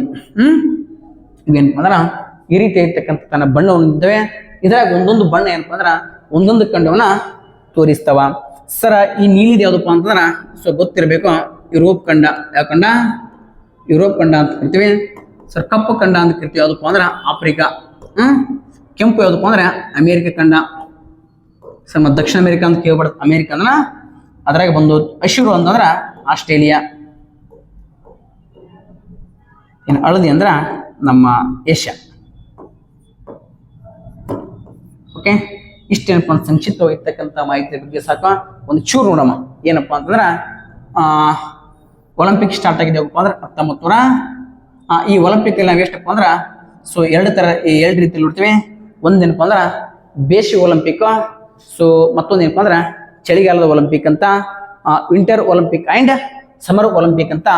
ಸೊ ಎರಡು ರೀತಿಯಾಗಿ ನೋಡ್ತೀವಿ. ಓಕೆನಾ, ಇದನ್ನ ಒಂದು ಚೂರು ಏನಪ್ಪ ಅಂದ್ರ ಸೊ ತೆಗೆದು ಬಿಡಮ್ಮ. ಓಕೆ, ಒಂದು ಕಡೆ ಏನಪ್ಪ ಅಂದ್ರ ಬೇಸಿಗೆ, ಮತ್ತೊಂದು ಕಡೆ ಏನಪ್ಪ ಅಂತಾರ ಚಳಿಗಾಲದ ಒಲಿಂಪಿಕ್. ಸೊ ಫಸ್ಟ್ ಈ ಕಡೆ ನೋಡಪ್ಪ ಅಂದ್ರೆ ಸಮರ್ ಒಲಿಂಪಿಕ್ ಅಥವಾ ಸೊ ಬೇಸಿಗೆ ಒಲಿಂಪಿಕ್ ಅಂತ ನೋಡ್ತೀವಿ. ಸಮರ್ ಒಲಿಂಪಿಕ್ ಅಂತ ಈ ಕಡೆ. ಸೊ ಈ ಕಡೆ ಏನಪ್ಪ ಅಂದ್ರೆ ವಿಂಟರ್ ಒಲಿಂಪಿಕ್. ಓಕೆ, ಇದೇನಪ್ಪ ಅಂದ್ರೆ ಫಸ್ಟ್ 776 ಎಲ್ಲಿ ಸ್ಟಾರ್ಟ್ ಆಯ್ತಪ್ಪ ಅಂದ್ರೆ 1700 ಸ್ಟಾರ್ಟ್ ಆಯ್ತು ಅಂತ ನೋಡ್ತೀವಿ. 1894 ಆಧುನಿಕ ಇದೆಲ್ಲ ಬಿಟ್ಬಿಡ್ಲಪ್ಪ ಅಂದ್ರೆ ಇಲ್ಲಿ ಡೈರೆಕ್ಟ್ ಇಲ್ಲಿಂದ ಬಂದ್ಬಿಡಮ್ಮ. 1894 ಆಧುನಿಕ ಒಲಿಂಪಿಕ್ ಇದು ಎಲ್ಲಿಪ್ಪ ಅಂದ್ರೆ ಇದು ಕೂಡ ಅಥೆನ್ಸ್ ದೇಶದಲ್ಲಿ ಆಯಿತು. ಅದೇ ಥರ ಏನಪ್ಪ ಅಂದ್ರೆ ಇತ್ತೀಚೆಗೆ ನೋಡ್ತೀವಿ 2010ರಲ್ಲಿ ಎಲ್ಲಿಪ್ಪ ಅಂದ್ರೆ ಚೀನಾ ದೇಶದ ಬೀಜಿಂಗ್ನಲ್ಲಿ ಆಕೈತಿ. ಇನ್ನು 2008 2012 ಎಲ್ಲಿಪ್ಪ ಅಂದ್ರೆ ಲಂಡನ್. ಓಕೆ, 2016 ಎಲ್ಲಿಪ್ಪ ಅಂದ್ರೆ ಬ್ರೆಜಿಲ್ ಟೋಕಿಯೋ. ಏನಪ್ಪ ಅಂದ್ರೆ ಬ್ರೆಜಿಲ್ ದೇಶದ ರಿಯೋ ಡಿ ಜನೈರೋ ಅಂತ ನೋಡ್ತೀವಿ. ರಿಯೋ ಡಿ ಜನೈರೋ. ಓಕೆ, ಈ ನಂಬರ್ ಬಿಡಂತ ಯಾಕೋ ಸಣ್ಣ ಆಗ್ತಿದ್ದು. 2016 ಎಲ್ಲಿಪ್ಪ ಅಂದ್ರೆ ಬ್ರೆಜಿಲ್ ದೇಶದ ರಿಯೋ D Janeiro. Okay, next 2020 winter Olympic, ಅದು ಸಮರ್ ಒಲಿಂಪಿಕ್ 2020 ಎಲ್ಲಿಪ್ಪ ಅಂತಂದ್ರೆ ಮೊನ್ನೆ ಐತ್ಲ ಜಪಾನ್ ದೇಶದ ರಾಜಧಾನಿ ಟೋಕಿಯೋ ಅಂತ ನೋಡ್ತೀವಿ. ಅದೇ ಥರ 2024 ಪ್ರಸ್ತುತ ನಡೀತಾ ಇದೆ ಫ್ರಾನ್ಸ್ ದೇಶ ರಾಜಧಾನಿ ಪ್ಯಾರಿಸ್ ಅಂತ. ಇನ್ನು 2028 ಅಮೇರಿಕ ದೇಶದ ಲಾಸ್ ಏಂಜಲೀಸು. ಅದೇ ಥರನಾಗಿ 2032 ಕಮೆಂಟ್ ಬಾಕ್ಸ್ನಲ್ಲಿ ಕಮೆಂಟ್ ಮಾಡಿ. ಓಕೆನಾ, ಇವು ಏನಪ್ಪ ಅಂದ್ರೆ ಸಮರ್ ಒಲಿಂಪಿಕ್ ಇಷ್ಟು ಗೊತ್ತಿರಬೇಕು. ಓಕೆ, ನೆಕ್ಸ್ಟ್ ಇದಾದ ತಕ್ಷಣ ಚೂರು ಏನು ನೋಡೋಣಪ್ಪ ಅಂದ್ರೆ ಸಮರ್ ಆಯ್ತಾ. ಈಗ ವಿಂಟರ್ ಒಲಿಂಪಿಕ್ ಅಂತ ಅದು ಕೂಡ ಏನಪ್ಪ ಅಂದ್ರೆ ಸೊ ಒಲಿಂಪಿಕ್ ಇನ್ನೊಂದು ಪಾಯಿಂಟ್ ಗೊತ್ತಿರ್ಬೇಕು. ಪ್ರತಿ 4 year ಒನ್ಸ್, ಪ್ರತಿ 4 ವರ್ಷಕ್ಕೊಮ್ಮೆ ಏನಪ್ಪ ಅಂದ್ರೆ ಸೊ ನಡೀತಾವ. Okay, winter Olympic. ಸೊ ಮೊದಲ ಆರಂಭ ಆಗಿದ್ದೀವಪ್ಪ ಅಂದ್ರೆ 1924 ಅಂದ್ರೆ ಪ್ರಪ್ರಥಮವಾಗಿ ಏನಂದ್ರೆ ಇದು ಆರಂಭಗೊಳ್ಳುತ್ತದ. ಓಕೆ, ಸೊ ಎಲ್ಲಿಪ್ಪ ಅಂದ್ರೆ ಫ್ರಾನ್ಸ್ ದೇಶದಾಗ ನೋಡ್ತೀವಿ. ಅದಾದ್ಮೇಲೆ ಅಂದ್ರೆ 2014 ಎಲ್ಲಿಪ್ಪ ಅಂದ್ರೆ ರಷ್ಯಾ ದೇಶದ ಸೋಚಿ ಅಂತ ಬರ್ತಾ, ಸೋಚಿ ಪ್ರದೇಶ ಎಲ್ಲಿ ಕಂಡು ಬರ್ತಪ್ಪ ಅಂದ್ರೆ ರಷ್ಯಾದಲ್ಲಿ. ಸೊ ಅದಾದ ನಂತರ ಏನಪ್ಪ ಅಂದ್ರೆ 2018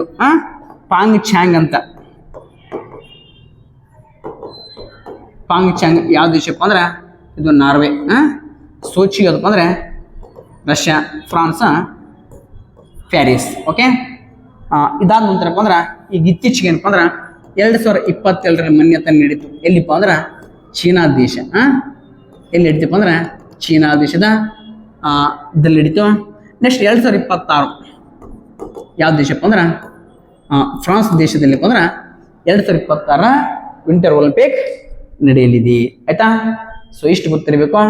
ಈ ಒಲಿಂಪಿಕ್ಗೆ ಸಂಬಂಧಪಟ್ಟಿರ್ತಕ್ಕಂಥ ಸಪ್ರೇಟ್ ಆಗಿರ್ತಕ್ಕಂಥ ಒಂದು ಕ್ಲಾಸನ್ನು ನಾನು ಮಾಡ್ತೀನಿ. ಎಸ್ ನೋಡಿ ಸ್ನೇಹಿತರೆ, ತೇಗ, ಸಾಲ್ ಮತ್ತು ಶಿಸಮ್ ಮುಂತಾದ ಮರಗಳು ಯಾವ ರೀತಿಯ ಮರಗಳಂತೇಳಿ ಕ್ವಶನ್ ಕೇಳ್ಯಾನ. ಸೊ ಸಮಶೀತೋಷ್ಣ ಆಲ್ಪೈನ್ ಹಂಗೆ ಸರಿಯಾದ ಏನಪ್ಪ ಅಂದ್ರೆ ಆನ್ಸರ್ ಬಂದು ನೋಡಮ್ಮ. ಇಲ್ಲಿ ಏನಪ್ಪ ಅಂದ್ರೆ ಟ್ರೋಪಿಕಲ್ ವೆಟ್ ಡೆಸಿ ಫಾರೆಸ್ಟ್, ಉಷ್ಣವಲಯದ ಆರ್ದ್ರ ಕೊಳೆತ ಅರಣ್ಯ. ಇದಕ್ಕೇನಪ್ಪ ಅಂದ್ರೆ ಈ ಮರಗಳು ಸಂಬಂಧಪಡ್ತವ. ಏನ್ರಿ ಸರ್ ಉಷ್ಣವಲಯದ ಆರ್ದ್ರ ಅರಣ್ಯ, ಕೊಳೆತ ಅರಣ್ಯ ಹಂಗಂದ್ರೆ ಏನ್ರಿ? So very important.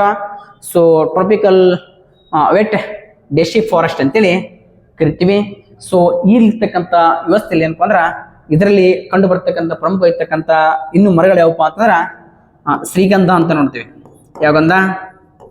ಶ್ರೀಗಂಧ ಆಗಿರಬಹುದು, ಮಾವು, ಶ್ರೀಗಂಧ, ಮಾವು, ಬೇವಿನ ಮರ, ಬೇವು ಆಗಿರಬಹುದು. ನೆಕ್ಸ್ಟ್ ಏನಪ್ಪ ಅಂದ್ರೆ ಹಲಸಿನ ಮರ ಆಗಿರಬಹುದು. ಜೊತೆಗೆ ಏನಪ್ಪ ಅಂದ್ರೆ ಬಿದಿರು, ಸೊ ಬಿದಿರು ಆಗಿರ್ಬೋದು. ಇದರ ಜೊತೆಗೆ ಮತ್ತೇನು ನೋಡ್ತೀವಪ್ಪ ಅಂತಂದ್ರೆ ಬಿದಿರು ಆಯ್ತಾ, ಬಿಂಡಿ ಅಂತ ನೋಡ್ತೀವಿ. ಅದೇ ಥರನಾಗಿ ಏನಪ್ಪ ಅಂದ್ರೆ ಬಿಳಿ ಮತ್ತೆ ಅದೇ ಥರ ಏನಪ್ಪ ಅಂದ್ರೆ ತೇಗು ಅಥವಾ ಈ ತೇಗಿ ಇರುವಂಥ ಮತ್ತೊಂದು ಹೆಸರು ಸಾಗುವಾನಿ ಅಂತ ಕೂಡ ಕರಿತೀವಿ. ಸಾಗುವಾನಿ. ಸೊ ಇಷ್ಟೇ ಅಲ್ಲ, ಇದರ ಜೊತೆಗೆ ಏನಪ್ಪ ಅಂತಂದ್ರೆ ಸಾಲ್ ಮತ್ತು ಸಿಸಾಮ್ ಎಂಬಿರ್ತಕ್ಕಂಥ ಈ ಮುಂತಾದ ಮರಗಳು ಏನಪ್ಪ ಅಂದ್ರೆ ಈ ಟ್ರಾಪಿಕಲ್ ವೆಟ್ ದೇಶಿ ಫಾರೆಸ್ಟ್ ಏನಪ್ಪ ಅಂದ್ರೆ ಕಂಡು ಬರ್ತಾವ. ಇಷ್ಟೇನಪ್ಪ ಅಂದ್ರೆ ನಿಮ್ಗೆ ಏನಾಗ್ಬೇಕ್ರಿ ಗೊತ್ತಿರಬೇಕು. ಅರ್ಥ ಆಯ್ತಾ? ಸೊ ಇದ್ರ ಜೊತೆ ಈಗ ಮತ್ತೇನ್ ನೋಡ್ತೀವಪ್ಪ ಅಂತಂದ್ರ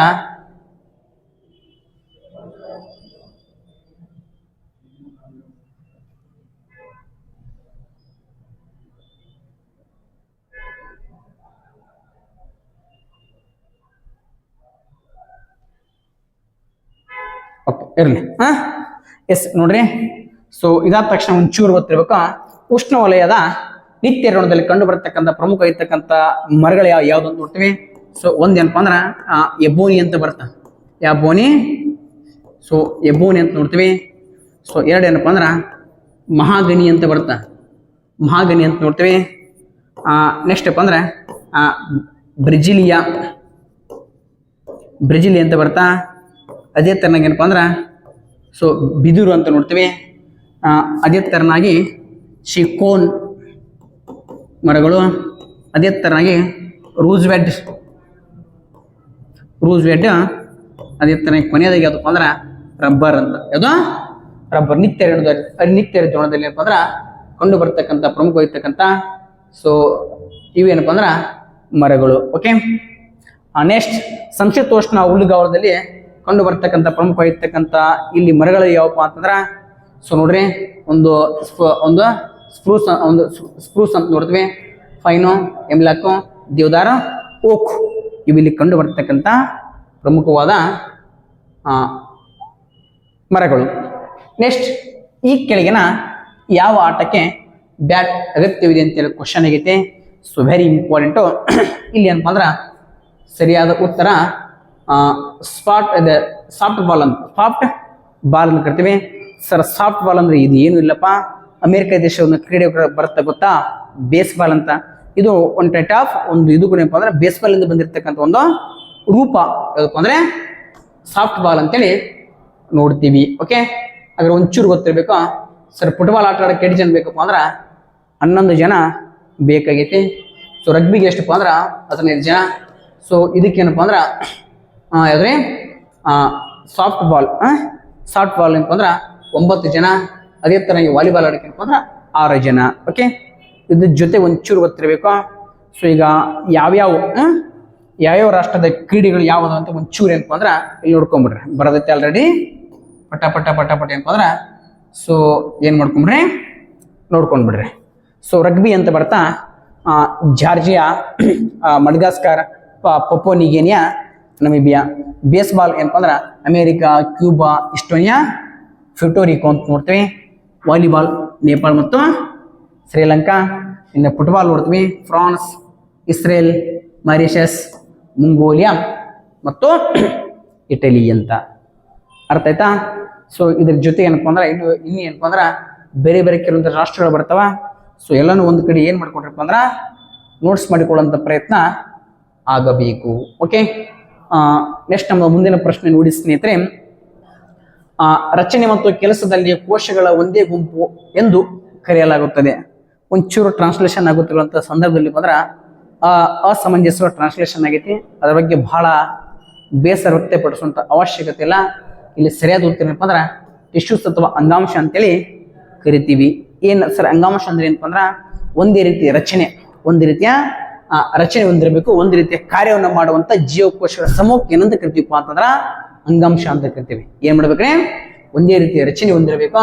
ಇದರ ಜೊತೆಗೆ ಏನಪ್ಪಾ ಅಂತಂದ್ರ ಒಂದೇ ರೀತಿಯ ಕಾರ್ಯ ಮಾಡುವಂತ ಒಂದು ಕಾರ್ಯ ಮಾಡಲು ಒಂದುಗೂಡಿರುವಂತ ಜೀವಕೋಶಗಳ ಸಮೂಹಕ್ಕೆ ನಾವು ಏನಂತ ಕರಿತೀವಪ್ಪ ಅಂತಂದ್ರ ಸೊ ವೆರಿ ಇಂಪಾರ್ಟೆಂಟ್ ಅಂಗಾಂಶ ಅಂತೇಳಿ ಕರಿತೀವಿ. ಓಕೆ, ನೋಡಿ ಸ್ನೇಹಿತರೆ, ವಿದೇಶಿ ಹೂಡಿಕೆಯನ್ನು ಆಕರ್ಷಿಸಲು ಸ್ಥಾಪಿತವಾದ SEZ ಎಂದರೇನು? So very important. Special economic zone ಅಂತ ಬರುತ್ತೆ. ಸ್ಪೆಷಲ್ ಎಕನಾಮಿಕ್ ಝೋನ್ ಅಂತ. ಓಕೆ, ಆಪ್ಷನ್ಸ್ ಬಿ ಏನಪ್ಪ ಅಂದ್ರ ಸರಿಯಾದ ಉತ್ತರ. ವಿಶೇಷ ಆರ್ಥಿಕ ವಲಯ. ಸರ್ ಯಾಕೆ ಮಾಡ್ತಾರಪ್ಪ ಅಂದ್ರ ಈ ವಿಶೇಷ ಆರ್ಥಿಕ ವಲಯವನ್ನು ಕೊಟ್ಟು ಏನಪ್ಪ ಅಂದ್ರ ಸೊ ಕೈಗಾರಿಕಾ ಉದ್ಯಮಗಳು ಏನಪ್ಪ ಅಂದ್ರ ಸೊ ತಮ್ಮ ಕಡೆ ಆಕರ್ಷಣೆ ಮಾಡಿಕೊಡ್ತಾರ. ಆ ಬಂದಿರ್ತಕ್ಕಂಥ ಆಕರ್ಷಣೆ ಮಾಡಿಕೊಂಡಿರ್ತಕ್ಕಂಥ ಅವ್ರು ಏನಪ್ಪ ಅಂದ್ರ ಈ ರಾಜ್ಯದಲ್ಲಿ ಈ ಪ್ರದೇಶದಲ್ಲಿ ಬಂದು ಏನ್ ಮಾಡ್ತಾರಪ್ಪ ಅಂದ್ರ ಹೂಡಿಕೆ ಮಾಡ್ತಾರ. ಇಂಥ SEZ ಕಾನ್ಸೆಪ್ಟ್ ಏನಪ್ಪಾ ಅಂದ್ರ ಭಾರತದಲ್ಲಿ ಬಂದಿದ್ದು ಸರಿ ಸುಮಾರು 2000ದಲ್ಲಿ. ಸ್ಪೆಷಲ್ ಎಕನಾಮಿಕ್ ಝೋನ್ ಅಂತ ನಮ್ಮ ಬೆಳಗಾವಿ ಕೂಡ ಏನಪ್ಪಾ ಅಂದ್ರೆ ಇದ್ರಾಗ ಒಂದೈತಿ. ಸೊ 2009ರಲ್ಲಿ ಏನಪ್ಪಾ ಅಂದ್ರ ಸ್ಪೆಷಲ್ ಎಕನಾಮಿಕ್ ಝೋನ್ ಬಿತ್ತಕ್ಕಂಥ ವ್ಯವಸ್ಥೆ ಏನಪ್ಪಾ ಅಂದ್ರ ಸೊ 2009 ಅಲ್ಲ 2000ದಲ್ಲಿ. ಸೊ 2000 ಈ ಕಾನ್ಸೆಪ್ಟ್ ಏನಪ್ಪಾ ಅಂದ್ರ ಭಾರತದಲ್ಲಿ ನಾವು ಏನ್ ಮಾಡ್ತೀವಿ ಇಂಪ್ಲಿಮೆಂಟ್ ಮಾಡ್ಕೊತೀವಿ. ಹಾಗಾದ್ರೆ ಅತಿ ಹೆಚ್ಚು SEZ ಹೊಂದಿರತಕ್ಕಂಥ ರಾಜ್ಯ ಅಂದ್ರೆ ತಮಿಳುನಾಡು ಅಂತೇಳಿ ಗೊತ್ತಿರಬೇಕು. ಹಾಗಾದ್ರೆ ಸರ್ ವಿದೇಶಿ ವಿನಿಮಯ ಎಂದರೇನು? ಸೊ ವಿದೇಶಿಗರು ಬಂದೇನಪ್ಪ ನಮ್ಮ ದೇಶದಲ್ಲಿ ಹೂಡಿಕೆ ಮಾಡ್ತಾರೆ, ಅದಕ್ಕೆ ಎಂದು ಕರಿತೀವಿ ವಿದೇಶಿ ವಿನಿಮಯ. ಹಾಗಾದ್ರೆ ಸೊ ವೆರಿ ಇಂಪಾರ್ಟೆಂಟ್. 2023-24 ಏನಪ್ಪ ಅಂದ್ರ ಒಂದು ಕಡೆ ಏನಪ್ಪ ಅಂದ್ರ ರಾಜ್ಯ ಅಂತ ಗೊತ್ತಿರಬೇಕು. ಸೊ ಮತ್ತೊಂದು ಕಡೆ ಏನಪ್ಪ ಅಂದ್ರ ದೇಶ.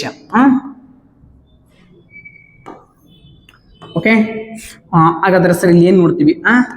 ಸೊ ಇಲ್ಲಿ ನಾವೇನ್ ನೋಡ್ತೀವಪ್ಪ ಅಂತಂದ್ರ ಒಂದೇನಪ್ಪ ಅಂದ್ರ ರಾಜ್ಯ. ಸೊ ಇಲ್ಲಿ ಒಂಚೂರು ಗೊತ್ತಿರಬೇಕು. 1ನೇ ಸ್ಥಾನ ಯಾವ್ದಪ್ಪ ಆಯ್ತಂದ್ರ ಮಹಾರಾಷ್ಟ್ರ. ಯಾವ ರಾಷ್ಟ್ರ? 1ನೇ ಸ್ಥಾನ ಏನಪ್ಪ ಅಂದ್ರ ಮಹಾರಾಷ್ಟ್ರ ಅಂತ ನೋಡ್ತೀವಿ. ಸೊ 2ನೇ ಸ್ಥಾನ ಯಾವ್ದಪ್ಪ ಅಂದ್ರೆ ಗುಜರಾತ್. ಸೊ 3ನೇ ಸ್ಥಾನ ಯಾವ್ದಪ್ಪ ಅಂದ್ರೆ ನಮ್ಮದು ಕರ್ನಾಟಕ. ಅದೇ ತರನಾಗಿ ಏನಪ್ಪ ಅಂದ್ರ ಅತಿ ಹೆಚ್ಚು ಹೂಡಿಕೆ ಮಾಡಿರ್ತಕ್ಕಂಥ ದೇಶ ಯಾವುದು? ಸೊ ಒಂದೇನಪ್ಪ ಅಂದ್ರ ಮಾರಿಷಸ್ ಅಂತ. ಮಾರಿಷಸ್. 2 ಏನಪ್ಪ ಅಂತಂದ್ರ ಸಿಂಗಾಪುರ್. 3 ಯಾವ್ದಪ್ಪ ಅಂದ್ರ ಅಮೇರಿಕಾ. ಯಾವ್ದ್ರಿ? ಅಮೇರಿಕಾ. ಎಸ್ ನೋಡ್ರಿ, 2023-24 ಏನಪ್ಪ ಅಂದ್ರ ಅತಿ ಹೆಚ್ಚು ಹೂಡಿಕೆ ಮಾಡಿದ್ದು ಯಾವ ರಾಜ್ಯದಲ್ಲಿ ಅಂದ್ರ 1ನೇ ಸ್ಥಾನ ಮಹಾರಾಷ್ಟ್ರ. ಸೊ 2ನೇ ಸ್ಥಾನ ಗುಜರಾತ್. 3ನೇ ಸ್ಥಾನದಲ್ಲಿ ಅಂದ್ರ ನಮ್ಮ ಕರ್ನಾಟಕ ಐತಿ. ಅದೇ ತರನಾಗಿ ಯಾವ ಒಂದು ದೇಶ ಅತಿ ಹೆಚ್ಚು ಹೂಡಿಕೆ ಮಾಡಿದಪ್ಪ ಅಂದ್ರೆ 2023-24 ಫಸ್ಟ್ ಮಾರಿಷಸ್, 2 ಸಿಂಗಾಪುರ್, 3 ಏನಪ್ಪ ಅಂದ್ರ ಅಮೇರಿಕಾ. ಇಷ್ಟು ನಿಮ್ಗ ಗೊತ್ತಿರಬೇಕು. ಎಸ್ ನೋಡಿ ಸ್ನೇಹಿತರೆ, ಸೊ ಇದು ಏನಪ್ಪ ಅಂದ್ರ ಇಂದಿನ ನಮ್ಮ ಕೊನೆಯ ಪ್ರಶ್ನೆ.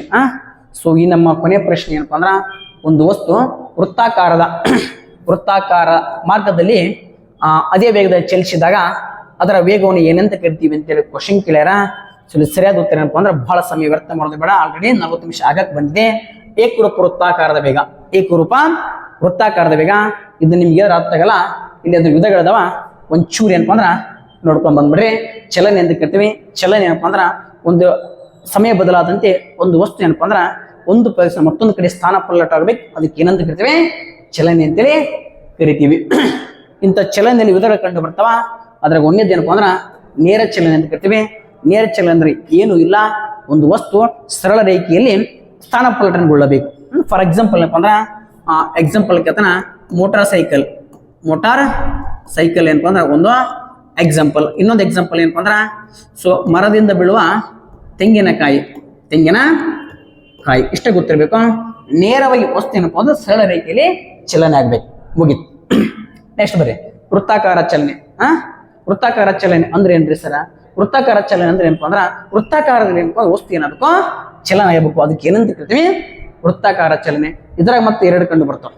ಒಂದೇನಪ್ಪ ಅಂದ್ರ ಸೊ ಸೆಂಟ್ರಿಪಿಟಲ್, ಮತ್ತೊಂದು ಏನಪ್ಪ ಅಂದ್ರ ಸೆಂಟ್ರಿಫಿಗಲ್ ಅಂತ. ಕೇಂದ್ರಾಭಿಮುಖ ಬಲ ಅಂತ ನೋಡ್ತೀವಿ. ಇನ್ನೊಂದೇನಪ್ಪ ಅಂದ್ರ ಕೇಂದ್ರಾಭಿಮುಖ ಬಲ ಒಂದು. ಇನ್ನೊಂದೇನಪ್ಪ ಅಂದ್ರ ಕೇಂದ್ರತ್ಯಾಗಿ ಬಲ ಅಂತ. ಕೇಂದ್ರತ್ಯಾಗಿ ಬಲ ಇವಕ್ಕೆ ಒಂಚೂರು ಏನಪ್ಪ ಅಂದ್ರ ನೀವು ನೋಡ್ಕೋರದ. ಸರ್ ಆವರ್ತ ಚಲನೆ ಅಂದ್ರೆ ಏನು? ಆವರ್ತ ಚಲನೆ ಅಂದ್ರೆ ಏನು ಇಲ್ಲಪ್ಪ.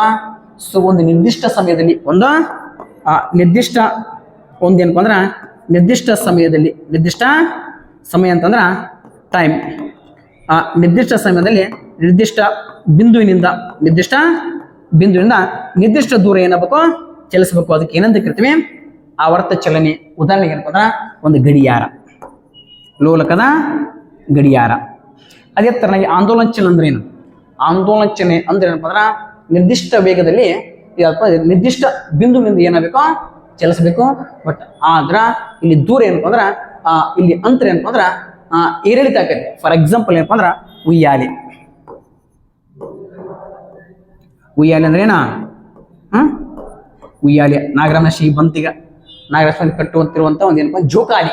ಇದಕ್ಕೇನಪ್ಪ ಅಂದ್ರೆ ಒಂದು ಲೈವ್ ಎಕ್ಸಾಂಪಲ್. ಹೆಂಗ್ರಿ ಸರ? ಹೆಂಗಪ್ಪ ಅಂತಂದ್ರ ಸೊ ನಿರ್ದಿಷ್ಟ ಇರ್ತಕ್ಕಂಥ ದೂರ ಹೆಚ್ಚಾದಂತೆ ಇಲ್ಲಿ ನೋಡ್ರಿ, ಇಲ್ಲಿ ಏನಕ್ಕಿತ್ತಪ್ಪ ಅಂದ್ರ ನಿರ್ದಿಷ್ಟ ಬಿಂದುವಿನಿಂದ ನಿರ್ದಿಷ್ಟ ಕಾಲದಲ್ಲಿ ನಿರ್ದಿಷ್ಟ ದೂರ ಚಲಿಸ್ತದೆ. ಇಲ್ಲಿ ನಿರ್ದಿಷ್ಟ ಬಿಂದುವಿನಿಂದ ನಿರ್ದಿಷ್ಟ ಕಾಲದಲ್ಲಿ ನಿರ್ದಿಷ್ಟ ದೂರ ಚಲಿಸೋದಿಲ್ಲ. ಯಾಕಪ್ಪ ಅಂದ್ರ ಒಮ್ಮೆ ಜೋಕಾಲಿ ಹಿಂಗ್ ಬಿಟ್ಟ ಹಿಂಗ್ ಹೋಗ್ತೈತಿ, ಮತ್ತೊಮ್ಮೆ ಅಂದ್ರೆ ಸ್ಲೋ ಆಕತಿ. ಬರ್ತಾ ಏನಕ್ಕಂದ್ರೆ ಅದರ ವೇಗ ದೂರ ಏನಕ್ಕಂದ್ರೆ ದೂರ ಕಡಿಮೆ ಆಕತಿ. ಈ ಕಾರಣಕ್ಕಾಗಿ ಇದಕ್ಕೆ ಏನಂತ ಕರಿತೇವೆ, ಆಂದೋಲನ ಚಲನೆ. ಅರ್ಥಾತ್ ಅಲ್ಲಿ ಕ್ವಶನ್ ಕೇಳಿದೇನಪ್ಪ ಅಂದ್ರ ಅಲ್ಲಿ ಸರಿಯಾದ ಉತ್ತರ ವೃತ್ತಾಕಾರ ಚಲನೆ.